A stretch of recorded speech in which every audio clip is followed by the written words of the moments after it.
So we're here to talk to you today about a vast global conspiracy that's happening, and something that all of us should be interested in. So how do product complaints, non-conformance, user experience, service, events, supplier quality, and reporting intersect? This is a question, right? What is the role of risk management in this intersection, and how does that affect clinical risk, reporting, and intended use, and even intended use? We'll get to that. And more markets around the world, I think everybody knows this, they're having a renewed focus or an invigorated focus on post-market data. They want to know what your post-market data looks like. It comes into many places in this world, and they've been talking about it for a long time. And they're finally doing things about it. And it's incremental, but it's happening. And I think sometimes people get stuck in the incremental rollout of this and thinking that's where we're at. And we want to open your eyes to kind of what's happening. What is post-market surveillance? Let's talk about that. The U.S. definition is there: process of active, systematic, scientific validation, collected, analyzed, interpreted of data and other information about a marketed device versus what they're saying in the EU, not exactly the same. A systematic procedure to proactively collect and review experience gained from devices placed on the market. So there's a little hint right there in that difference in definition of who's where on this topic at the moment. But we like to think of it as post-market surveillance as the whole range of post-production product experience. And what do you do with that data? So it has to be monitored, collected, analyzed, trended, and reviewed, and acted upon. And I think for me, where's this button? That phrase, acted upon, is really the key here. And I would venture the position that most companies aren't really quite there yet in how they act upon their data. So we do have this growing obligation to have a systematic procedure to review the experience, the market experience of devices, and to verify regularly the benefit risk, the risk benefit, however you want to put that in your system, and to implement corrective actions. And also to inform, obviously, your notified bodies and the regulators. So what is the difference between what I'm going to call a reactive post-market surveillance program and a proactive, right?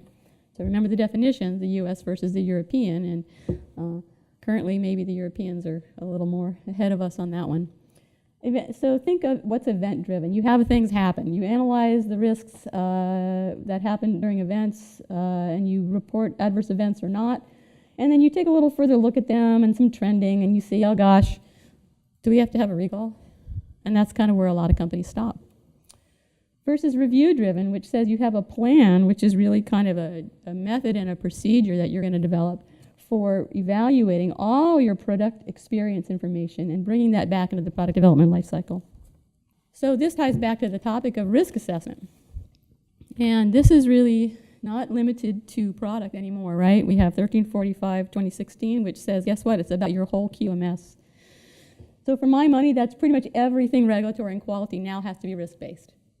It's a big change in thinking. It has to do with not only how you're approaching your whole quality management system, it has to do with what data you're able to now pony up for the regulators, because they're going to, notified bodies are supposed to be, when they're doing a 1345 audit, they're supposed to be asking for it. And within that topic, within that context, back down to the product for a little bit, what is the intersection of complaints and other PMS activities, and how do they impact product risk management? So how does that work? So a lot of companies, risk management is this exercise that you undertake every time you make a change to the product, all right? So if you have a product that's not changing for 5 years, guess what? You don't look at the risk assessment for 5 years. And that's going to not be able to be the case anymore. There's a recognition that there's ongoing device issues, and the regulators are all aware of this, and they really are fed up, so they want to change things. And what they're looking at is new requirements for risk-based clinical evidence of performance and safety, both new and existing products. And I think the existing products is where a lot of people get caught, because you think of it instantaneously with a new product. You're trying to get it on the market, and they're reviewing your information very closely. What about your existing product suite? So that's what this is about. And I think that comes back to something that Mary Beth talked about a little bit earlier, the focus on use error, and that being part of post-market surveillance. So there's links between usability engineering process, which I actually believe in terms of a process. I think 62366 does a better job of laying out that process For my money, the guidance on human factors is the perfect one to follow for testing. But if you want to set up a system where you can continuously monitor and address your usability issues, you need to design a UEF, which is a usability engineering file, which is a subset of your DHF. So think of an extension of it that just deals with usability. And it needs to be just as dynamic as your DHF. And the 62366-2, which is the guidance that accompanies 62366-1, is a great roadmap for setting that up. So anyway, in general, in terms of usability, I mean, there's this collaboration or this accumulation, if you will, of all these different standards and now a regulation that kind of address these issues. So, we did have 62366, of course, HE75, and risk management is now in the mix too, much more than ever before. And why am I making that case? Well, it's because of our friend down here of ISO 1345-2016, which says thou shalt have risk management in everything you do. That means usability testing as well, right? Anyway, there's a new AMI TIR that I've started to fall in love with, and I'm going to be talking about it more and more because I want to promote it. And it's this TIR 50, which came out in 2014 and has gotten very little discussion and recognition. And it talks about the post-market surveillance of use error management. And the premise is a kind of an exciting one. And I'm going to jump down. We're going to talk about use risk in a moment, but I'm going to jump down here and say the FDA has estimated that up to 1/3 of device failures that are resulting in everything from suboptimal treatment all the way to death are likely failures of device use rather than the actual device. So what does this mean inside a manufacturer? So they have a complaint that comes in, okay, and they do an assessment on it and they determine if it's reportable or not, and they file the MDR if they need to, right? What happens next? Well, they go through that little like, hey, do we need to do a recall? Is this trending? And they take it to the engineering team and they say, is this a device failure? And the team goes, nope, device worked as intended. Well, guess what? It worked as intended for the engineer. It did not necessarily work as intended for the user. And typically it's a clinician. Home use devices are a whole other can of worms. We're just really pretty much talking about clinical users here. And so compounding that issue is that the clinical world, when they have a failure, and I just had a discussion yesterday with Lance about this, they think that every failure that happens in a hospital is their fault.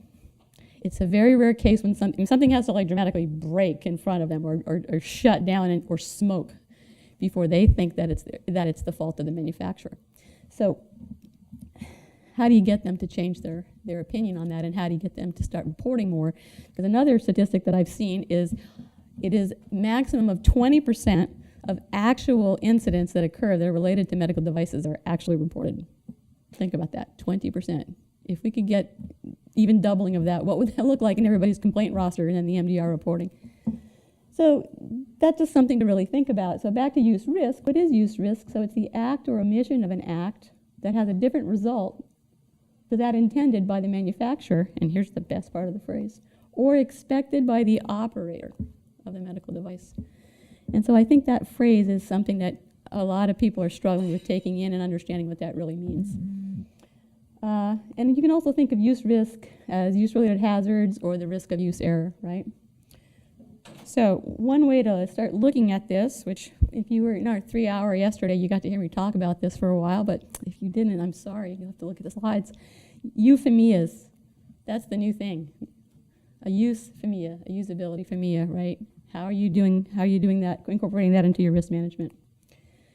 And so this takes us back to user requirements, and the basic gist of this slide is that it's no longer remedial. You can't think about usability like, oh God, we got to go to validation. Gosh, where's our users? Do we have user requirements? Do we have use cases? Do we have anything to test? You have to think about it from the beginning, and a lot of us would say that it really needs to happen during design planning all the way back in the beginning, and that those user requirements need to be risk-based, they need to be rigorously studied, that you have to deal with residual risk. A lot of residual risk is really about the user. It's really about usability. Are you incorporating those residual risks into your testing? And also, you have to really revisit those user requirements, and your data is going to tell you that. And if you have enough evidence, you will need to revisit your requirements, and sometimes you might even have to alter your intended use based on what you're finding out from your data. The European medical device regulation that went into force in 2017 and being fully regulated in 2020, is allowing you to incorporate a user risk, because the focus was first on the pre-market phase and is now shifting to that post-market or that life cycle approach. So where you may often see your user errors, not only like after you've used it in the real world, it now asks you to go back to your risk management if you have some post-market surveillance data, and then if you have some post-market surveillance data, you have to go back to your clinical evaluation on your device. Like, is there something I have to change? Is there something that I didn't see before? And there is this interaction between those three, or you can see there's 4 different parts of the system. Like, you have your risk management, but you have to get back to that based on your post-market data, and the other way around. How your post-market surveillance will look like depends on the risks of your device. So the EU medical device regulation does not outline this is what you're going to need to do for your device. If it's a class 3 or a class 2, it tells you if you have a high risk or a certain risk on your device and you know about it, you have to evaluate that in a clinical setting, in a clinical evaluation. But you also have to make sure that your post-market surveillance system or your post-market clinical follow-up system is based on that. So there are several ways to collect that post-market surveillance data. I think most of us are using the passive method already that we see, like, for example, required in the US by the FDA. It is the method that's you can have that fixed in your company. It's the same for all the devices in your portfolio. You say, well, if there is a customer complaint, I will have a look at it, and if I have many of the same ones, I might want to update something in my approach. There is this user feedback. You may go into the media, the social media, to see whether there's something wrong with your device, but then it's for all devices you have the same approach, independent of the risk that is related to the device. But then there is also that active part, and that's what's called the post-market clinical follow-up in the EU MDR. And that asks you, depending on the risk of your device or what you've seen on your device before, you may want to have some focus group meetings with the users of your device, especially for new products. That's something where you might learn a lot in a very short period of time. It's kind of low cost. You may want to do some surveys. You may want to see actively taking products back, see what's wrong with it, go from there. But you may also want to do registry studies, full-blown clinical trials, where you want to see okay, I have this risk on my device, and I do think it's ready to be put on the market, but I think I need to follow it up actively for 5 years, for example, to see what it is doing in the body in a long term. So, and then the next step is, what are you going to do with all that data? So under the medical device regulation, they ask you to update your plans and write reports based on that data. So one thing is your clinical evaluation plan that you may have set up during your design phase of your product. Based on the data that comes in and that you write down in your clinical evaluation report, you may find out, oh, there's a way higher risk of infection than I expected. So you go back to your risk management files, but you also may want to do an extra study searching for more information on this topic. There are some other plans mentioned in the medical device regulation. It's the post-market surveillance plan. So what I was outlining before, what type of studies or what type of methods are you going to use to collect this data? And new in the medical device regulation is also the summary of safety and clinical performance. So what they ask with that is, you have to write a summary on your device on what type of data, clinical evidence there is available on your device, and that's going to be available to the end user. So there will be a link or a QR code, for example, on your device label, directly going back to the Unimed system, and the user can read what data is available. Something that I think is missing now, because now if you use a device, you have no idea unless you spoke to a notified body or to the manufacturer himself. So if you put that in a graphic, it looks kind of like this. So you have all these plans, your risk management plan, and then your clinical evaluation plan, and based on that, you might have decided to do some post-market surveillance or post-market clinical follow-up. And for all of these, you write reports, and they all have input to each other. So your post-market clinical follow-up may give you news that feeds into your clinical evaluation, but also in your risk management.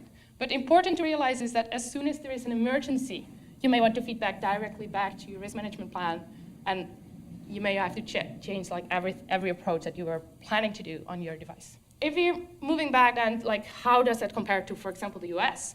I think we're all familiar with the medical device reports that we have in the US, which has the same acronym as the medical device regulation. And that's type of similar to the medical device vigilance that we have in Europe right now, and that we will still have in Europe. The difference is that we're working on a new Unimed system, and that's going to be active in 2020, which is a database where all this information is collected and available to all notified bodies, all competent authorities, but also to certain to certain parties like the end user or the investigators in trials, etc. Which is in some parts similar to databases that the FDA has as well. For example, the MedWatch is, I believe, a system where you collect these type of data. The MedSun, the MOAT database you might have heard of. So that were the main items we wanted to discuss today. You stole my mic. There you go. Thank you. Do we have questions for the ladies? I'll start. I think post-market data is a scary concept for most medical device companies, and frankly, I've never been close enough to it on the marketing side to have a really good view of it. Just as I asked MB about what percentage of medical device companies do you think are doing human factors effectively, what percent of companies would you estimate are doing post-market data effectively? So I think that most manufacturers do have a system to do something with the complaints that come in. So for the passive methods, I think that's settled in most device companies. I don't know, like, are there hands for who has a system for that?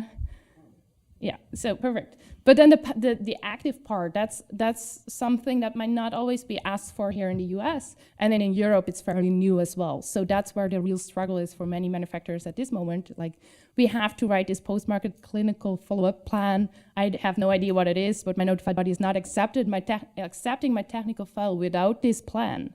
That's what we have heard from certain notified bodies. So even if your plan is I'm going to do nothing, like, that's a plan as well, but they want to have you to write that down and give a justification. So that's where I see a lot of struggle, and I haven't seen many companies that actually have this post-market clinical follow-up plan ready to be submitted to the notified body.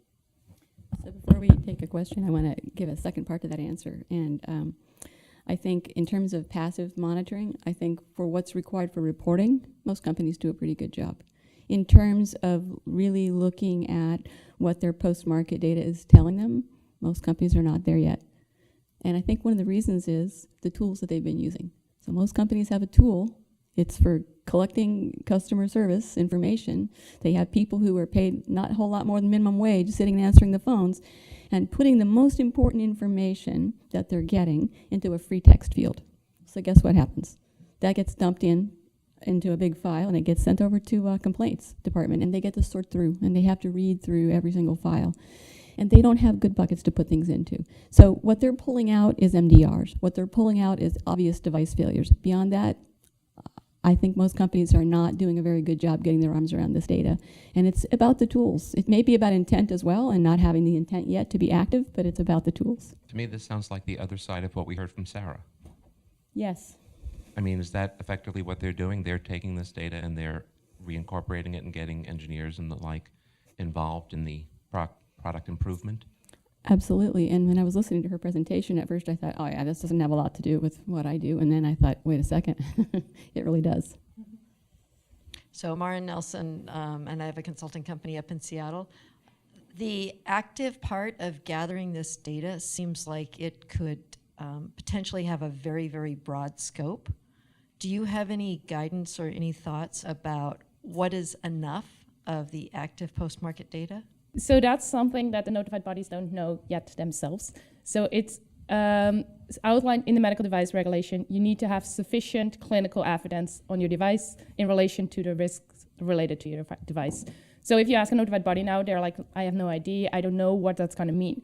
So they're working on a technical report now, like outlining what sufficient clinical evidence is going to be, but because the range of medical devices is so broad, it's like there is no good guideline. And it kind of, the notified bodies in Europe at least, so I don't know exactly how it is here in the US, but they ask you for a justification and they say, you are the expert of your device, you know the best what the risks are and what would be an appropriate way to collect active post-market data. So I think what that also means is that in the long run, that's once again about risk. You know, what is the risk of your device? You know, how are you accounting for that, and how well can you justify your decisions on a risk-based model? So this is more of an observation. My name's Scott, and we met and work at Product Creation Studio up in Seattle. There's a company I interviewed yesterday, talking to them, and there's their local called Clarify Medical.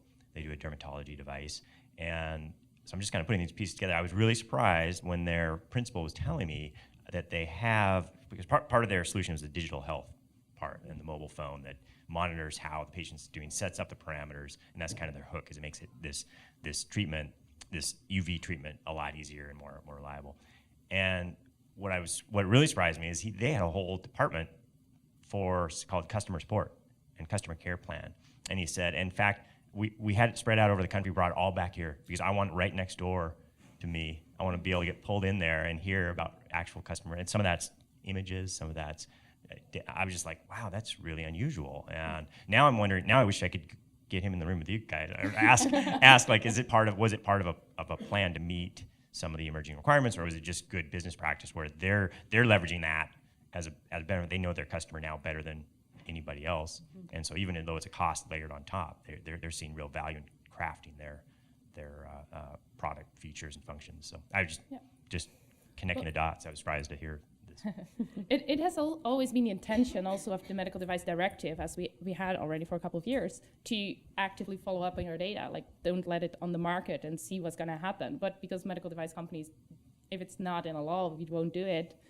It's like they wrote it out, now you have to do something with it. So I think it's a good approach for them anyways. Like, even if the medical device regulation is not there, like even under MDD, it's kind of required from you as well. So, but it's interesting to hear. It's a good approach, I'd say. Yeah, it was more like if you get a prescription for that device, you are going to get a call from their customer support, and you'll get training, and then they'll follow up with you if there's any problem. So that, unlike if you have a problem, you call, they're going to reach out to you, text and email. It's like, wow. Yeah, so the active approach sounds good.